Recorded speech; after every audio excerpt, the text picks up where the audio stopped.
Sir అసలు ముద్దాయిని తీసుకొచ్చాను సార్. వీడేనా ముద్దాయి? నువ్వు వెళ్ళిపో. అలాగే సార్.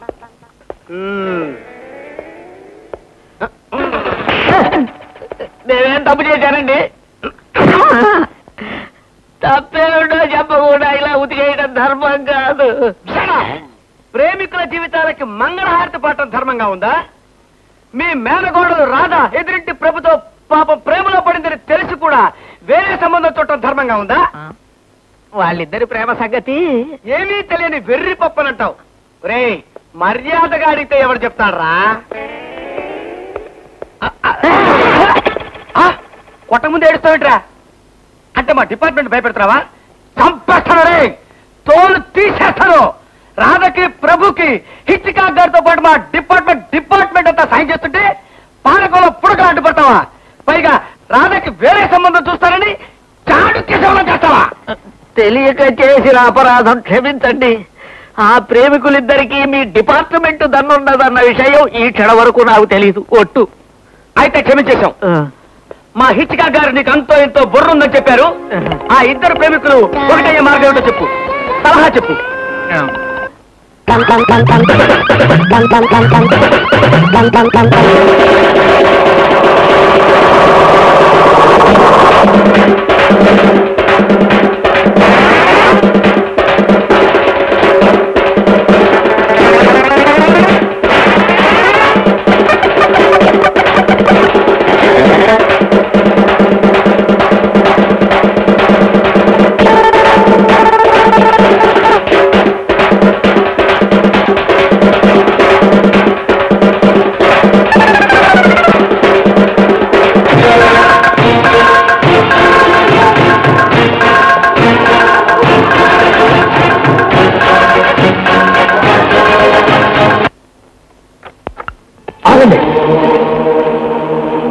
ఏమిటలా ఆశ్చర్యపోతున్నారు?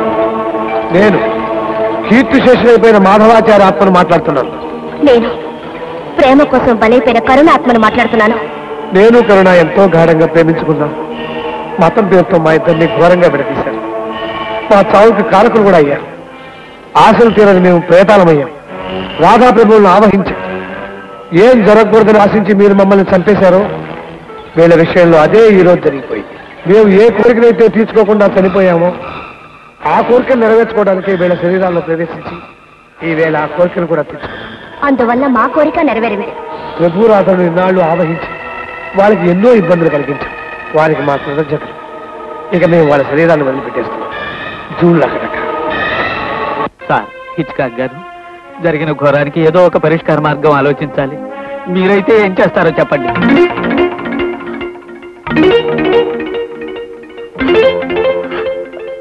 తప్పెవరిదైనా జరిగిందేదో జరిగిపోయింది. నేను ఆడదాన్ని. నా జీవితం పాడు చేయొద్దు. నన్ను పెళ్లి చేసుకో ప్లీజ్. ఈ పెళ్లి ఒప్పుకో.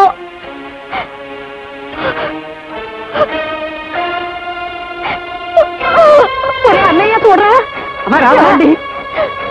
మీరు అన్నట్టు అది ఏ హైసం చేసుకుంటుందో ఏమిటో నాకేదో భయంగా ఉందండి. ఆ పిల్ల ఏడుస్తుంది కదా, నా పిల్లతో నా పెళ్లి జరిపించద్దు. మా డాడీ నమ్మకాలే నా నమ్మకాలు. నేను ఆ పిల్లని పెళ్లి చేసుకోను. నన్నుగా బ్రతకనివ్వండి. ఒక ఆడపిల్ల జీవితాన్ని పాడు చేసిన తర్వాత ఎందుకురా బ్రతకడం? మీ నాన్న మతాన్ని నమ్ముకున్నాడు కానీ మానవత్వాన్ని వదులుకోలేదురా. నువ్వు ఆ పిల్లనే పెళ్లి చేసుకోకపోతే నీ కళ్ళతో మీ ఇద్దరు చస్తావురా.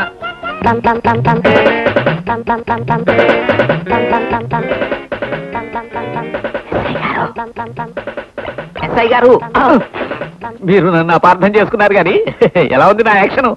చెప్తా ఉండు. సీను మధ్యలో ఎవడని వస్తాడా? తప్పైపోయింది, క్షమించండి. సీన్ అయిపోయిన తర్వాత వస్తాను. ఈయనెక్కడ ఎస్ఐ? కొడతాడో తడతాడో తెలీదు. ఈ హ్యాపీస్ కారణం నువ్వే. ఈ హ్యాపీస్ టైంలో నువ్వు హ్యాపీస్ గా ఉన్నాడు. నాకు చాలా పరామర్శ వచ్చినాయని ఎంత బూత్ సలహా చెప్పానో చూసారా? నమస్కారం గురూజీ. నమస్కారం బాబు. ఏంట్రా ఈ హ్యాపీస్ అన్ని చేసింది నువ్వా? ఈ ప్లాన్ అంతా